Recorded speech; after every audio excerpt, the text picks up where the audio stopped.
ನಮಸ್ತೆ ವೀಕ್ಷಕರೇ, ಎಂಕೆ ನ್ಯೂಸ್ನ ಕನ್ನಡಕ್ಕೆ ಸ್ವಾಗತ. ಬೆಳಗಾವಿ ಜಿಲ್ಲೆ ಹುಕ್ಕೇರಿ ತಾಲೂಕಿನ ಕರ್ನಾಟಕ ರಾಜ್ಯ ರೈತ ಸಂಘ ರಿಜಿಸ್ಟರ್ ಹಾಗೂ ಕೂಲಿ ಕಾರ್ಮಿಕ ಹಿತಾಸಕ್ತಿ ಸಂಘದ ವತಿಯಿಂದ ಈ ವರ್ಷ ಸುರಿದ ಭಾರೀ ಪ್ರಮಾಣದ ಮಳೆಯಿಂದಾಗಿ ತಾಲೂಕಿನಾದ್ಯಂತ ರೈತರು ಬೆಳೆದ ಬೆಳೆಗಳು ಸಂಪೂರ್ಣ ನಾಶವಾಗಿದ್ದು, ಸರ್ಕಾರ ಪರಿಹಾರ ಬಿಡುಗಡೆ ಮತ್ತು ಕಬ್ಬು ಬೆಳೆಗೆ ನಿಗದಿತ ಬೆಲೆ ನಿಗದಿಪಡಿಸಬೇಕೆಂದು ಕುರಿತು ಹುಕ್ಕೇರಿ ಅಡವಿ ಸಿದ್ದೇಶ್ವರ ಗುಡಿಯಿಂದ ಹುಕ್ಕೇರಿ ಕೋರ್ಟ್ ಸರ್ಕಲ್ ವರೆಗೆ ಟ್ರ್ಯಾಕ್ಟರ್ ಹಾಗೂ ಬೈಕ್ ಮೆರವಣಿಗೆ ಮುಖಾಂತರ ತಹಶೀಲ್ದಾರರಿಗೆ ಮನವಿ ನೀಡಿದ್ದಾರೆ.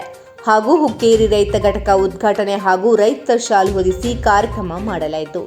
ಈ ಸಮಯದಲ್ಲಿ ರಾಜ್ಯ ಉಪಾಧ್ಯಕ್ಷ ಜಿಯಾವುಲ್ಲಾ ವಂಟಮುರಿ, ರಾಜ್ಯ ಪ್ರಧಾನ ಕಾರ್ಯದರ್ಶಿ ಗೋಪಾಲ ಮರಬಸಣ್ಣರ್, ಬೆಳಗಾವಿ ಜಿಲ್ಲಾ ಉಪಾಧ್ಯಕ್ಷ ಗುರು ಮಡಿವಾಳ, ಜಿಲ್ಲಾಧ್ಯಕ್ಷ ಪ್ರಭು ವಂಟಮುರಿ, ತಾಲೂಕು ಅಧ್ಯಕ್ಷ ಶಾಂತಿನಾಥ್ ಮಗದುಮ್ಮ, ತಾಲೂಕು ಸಾರ್ವಜನಿಕ ಆಸ್ಪತ್ರೆ ರಕ್ಷಾ ಸಲಹಾ ಸಮಿತಿ ಸದಸ್ಯರಾದ ಮಹೇಶ್ ಪಾಟೀಲ್ ಉಪಸ್ಥಿತರಿದ್ದರು. ಜಿಲ್ಲಾ ಕಾರ್ಯದರ್ಶಿಗಳು, ನಮ್ಮ ಜಿಲ್ಲಾ ಅಧ್ಯಕ್ಷರಾಗಿರುವಂತ ವಂಟಮುರಿ ಅವರು ಬಹುಶಃ ಎಲ್ಲರಿಗೂ ಹೆಸರು ತಗೊಳಕ್ಕೆ ಆಗುದಿಲ್ಲ, ಆದರೂ ಸಹಿತ ಎಲ್ಲ ನಮ್ಮ ಕಾರ್ಯಕರ್ತರು, ಎಲ್ಲರೂ ರೈತ ಸಂಘದ ಕಾರ್ಯಕರ್ತರು, ನಮ್ಮ ಮಾಜಿ ಅಧ್ಯಕ್ಷ ಪುರಸಭೆ ಅಧ್ಯಕ್ಷರಾಗಿರುವಂತ ಉದಯ ಹುಕ್ಕೇರಿ ಅವರಾಗಿದ್ದಾರೆ. ಇನ್ನೂ ಹಲವಾರು ನಮ್ಮ ರೈತ ಸಂಘದ ಪದಾಧಿಕಾರಿಗಳು ಎಲ್ಲ ಉದ್ಘಾಟನಾ ಕಾರ್ಯಕ್ರಮ ತಹಶೀಲ್ದಾರ್ ಆಫೀಸ್ವರೆಗೆ ಹೋಗಿ ಅಲ್ಲಿ ಮನವಿ ಕೊಡುವಂತ ಕಾರ್ಯಕ್ರಮ ಇರೋದ್ರಿಂದ ಈಗ ಈ ಕಾರ್ಯಕ್ರಮ ಈ ಸಂಘಟನೆ ಇನ್ನೂ ಹೆಚ್ಚಾಗಿ ಬೆಳಿಬೇಕು, ಉಳಿಬೇಕು ಅನ್ನೋಂಥ ನಿಟ್ಟಿನೊಳಗೆ ನಡುವಂದ್ಸಲ ರೈತ ಸಂಘ ನಮ್ಮ ಹಸಿರು ಒಂದು ಮಾತು ಒಂದು ವಿಚಾರವನ್ನು ಹೇಳ್ಬೇಕಂದ್ರೆ ಹಸಿರು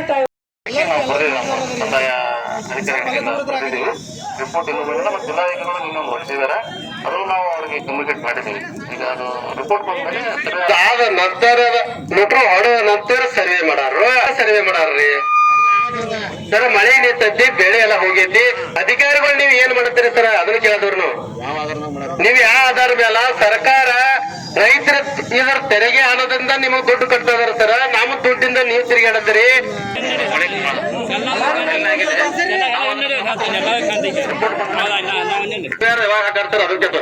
ಸರ್ ಎಂತ ಸರ್ ಬೆಳೆ ಹಾಳು ಹೋಯ್ತು, ನಾವು ನೋಟಿಸ್ ಕೊಟ್ಟು ಬೇರೆ ತಗೋಗೋಸ್ಕರ ಏನ್ ಮಾಡ್ತಾರ, ಬೆಳೆ ಹೊಡೋಕೇಶನ್ ಬಿಟ್ಟು ಬಿಡ್ತಾರ. ಆ ಟೈಮ್ ನಿಮ್ ಸರ್ವೆ ಬಂದ ಕೂಲಿ ಕಾರ್ಮಿಕರ ಹಿತಾಸಕ್ತಿ ಸಂಘ ಹುಕ್ಕೇರಿ ಘಟಕ ಜಿಲ್ಲಾದ ಅವರಿಗೆ ಹಕ್ಕೊತ್ತಾಯ ಮತ್ತು ಏನು ಒಕ್ಕೊತ್ತಾಯ ಏನಾದ ಹಾನಿ ರೈತರಿಗೆ ಹಾನಿ ಆಗೈತಿ, ಆ ಹಾನಿಯನ್ನ ಭರ್ನಾ ಮಾಡುವಂತದ ಮತ್ತು ಈ ಅತಿಶಯ ಹಿರಣ್ಯಕೇಶಿ ನದಿ ನಮಗೆ ಸಮೀಪ ಇರೋದ್ರಿಂದ ಹಿರಣ್ಯಕೇಶಿ ನದಿಯಿಂದ ಪ್ರವಾಹಕ್ಕೆ ಒಳಗಾದ ರೈತರಿಗೆ ಅವ್ರಿಗೆ ಅನುಕೂಲ ಆಗ್ಲಿ.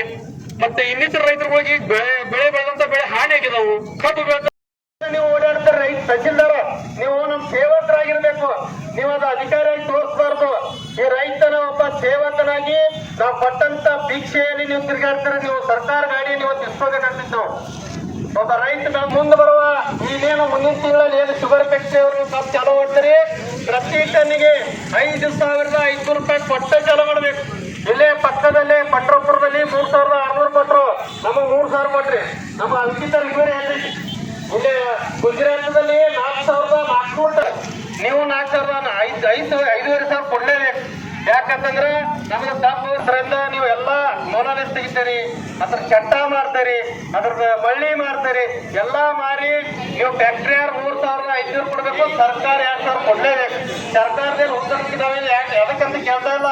ನಾವೇ 47,000 ಕೋಟಿ ರೂಪಾಯಿ ತೆರಿಗೆ ಹಣ ಕಟ್ತಾ ಇದ್ದೇವೆ. ಆ ತೆರಿಗೆ ಹಣದಲ್ಲಿ ನೀವು 2,000 ರೂಪಾಯಿ ಸರ್ಕಾರದವ್ರು ಕೊಡ್ಲಿ. ವರದಿ ಮಂಜುನಾಥ್, ಎಂಕೆ ನ್ಯೂಸ್ 9 ಕನ್ನಡ, ಹುಕ್ಕೇರಿ.